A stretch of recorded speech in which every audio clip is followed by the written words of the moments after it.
There's a man in his late 20s who spends his Sunday mornings polishing chrome that already shines. The engine hums perfectly. The paint glows under the sunlight. Nothing is broken, nothing is missing, and yet he keeps adjusting, tightening, examining, almost obsessively. If you asked someone walking by, they'd say he's wasting his time.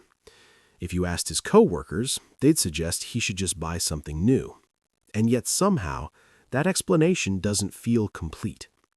Something about his actions hints at a story you can't see at first glance, something that isn't about the car at all. You watch him lean over the hood, tracing a line with careful fingers, listening to the faintest rattle, adjusting a bolt here, testing a pedal there. The gestures look unnecessary to anyone else, but to him, they carry meaning. Every choice he makes, the color, the stance, even the sound of the engine, is deliberate. Each detail sends a signal, not to mechanics, not even fully to other enthusiasts, but to himself. The car becomes a canvas, a mirror reflecting not who he is now, but who he aspires to be. The car is complete, yet unfinished. The work is unnecessary, yet essential. That tension, subtle but irresistible, keeps you leaning forward trying to understand. Life outside the garage is unpredictable. Jobs shift, plans collapse, relationships falter.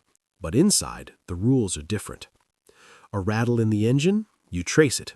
An out alignment, you correct it. A leak, you seal it. You turn the wrench, something changes. And that small, precise act provides a clarity that life rarely offers. For those who grew up with little control, the garage becomes a microcosm of power.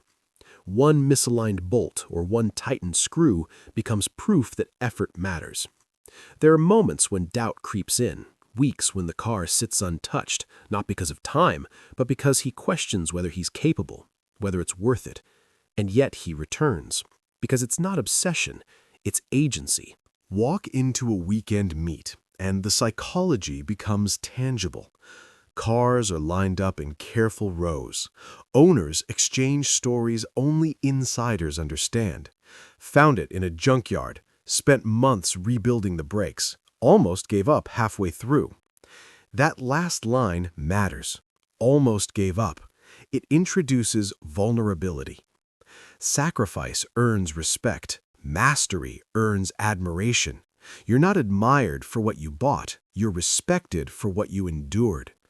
That recognition, earned through patience and persistence, anchors belonging in a way few other social structures can. For those who have felt overlooked, underestimated, or invisible, the car becomes armor, a shield of skill and effort. For some, the car expresses confidence. For others, it builds it. That gap between intention and result keeps the mind leaning forward, introducing subtle uncertainty that heightens engagement.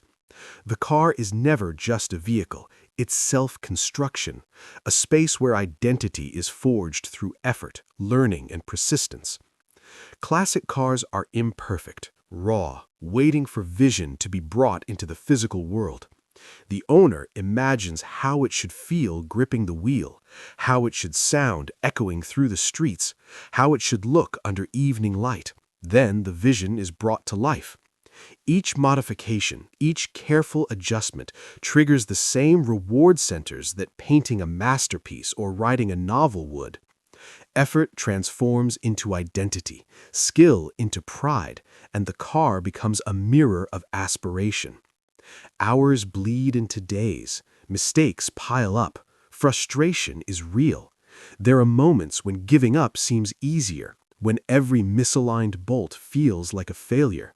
Yet slowly, carefully, effort transforms into expertise.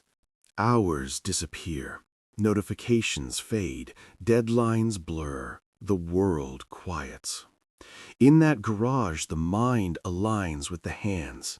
Flow emerges, complete immersion. A deep, quiet satisfaction that few other experiences can offer. Modern cars are sleek, digital, disposable. Classic cars are analog, imperfect, demanding. Choosing to restore, modify, or challenge a machine from another era is a statement. I don't want frictionless. I want real. You feel the difference when the engine resists just enough, when the pedals push back, when the paintwork refuses to cooperate. It's friction you master, not escape. Safe rebellion, a claim of independence, a way to assert identity without risking harm, a method to carve a space in the world that belongs entirely to you. From a purely rational standpoint, restoring or modifying a classic car makes little sense. Parts are expensive, labor is time-consuming, mistakes are inevitable. But humans are emotional, not purely logical. When an activity provides identity, agency, belonging, mastery, creativity, and grounding, the value cannot be measured in dollars. The engine is a tool, yes, but the process is life. Each adjustment, each moment of focus, each night spent learning becomes more than a hobby. It becomes therapy, a meditation, and a declaration of self. So next time you see someone polishing chrome that already shines, pause, look closer, notice what's really happening.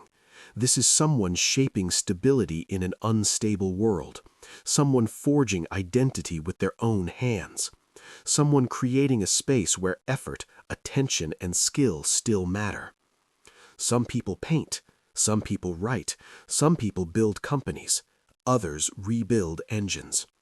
Different mediums, same human needs. And he keeps polishing. Not because the car demands it, because the process reminds him who he's becoming. Because the story isn't over. It's not finished. It's not complete. That quiet tension, the push between what exists and what he aspires to, keeps him leaning forward, wrench in hand, learning, creating, becoming.